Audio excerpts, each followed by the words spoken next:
মোৰ মুখত দাগ আছে। মই বাৰু দেখিবলৈ বেয়া নেকি?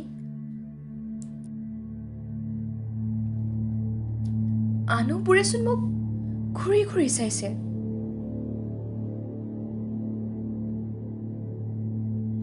মোৰ মুখখন ঢাকিয়ে ৰাখো ৰ। মা মোৰ বৰ ভয় লাগিছে। সিহঁতে মোক খেদি আহিছেচোন। মোক বাৰু জীয়াই থাকিবলৈ নিদিব নেকি? বাৰে বাৰে মোক প্ৰশ্ন কৰি মাৰিছে।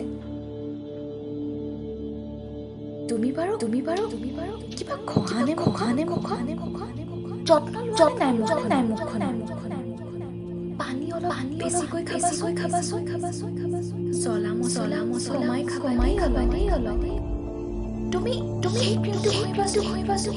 বগা তেতিয়া ছোৱালী অলপ ৰংটো ভাল হ'লে ভাল।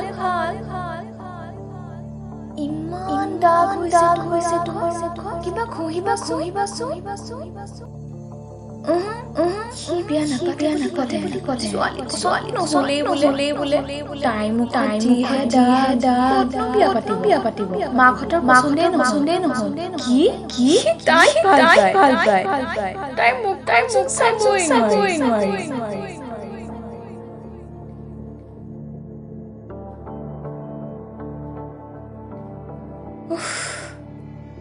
আৰু কিমান শুনি আছো, শুনি যাম, কিন্তু সদায় মনত ৰাখিবা, তুমি যেনেকৈ আছা তেনেকৈয়ে ধুনীয়া। কলা হওক বা বগা, তোমাৰ বৰণ সদায় ধুনীয়া। দাগ থাকক বা নাথাকক, মনটো নকৰিবা তুমি ঘূণীয়া। সদায় থিয় দিবা সাহসী হৈ, কাৰণ এই দেহ মাথো তোমাৰ আত্মা থকা এটি বজা। এদিন সকলোৱে উৰা মাৰিব লাগিব এই বজা এৰি দূৰ ৰখিব।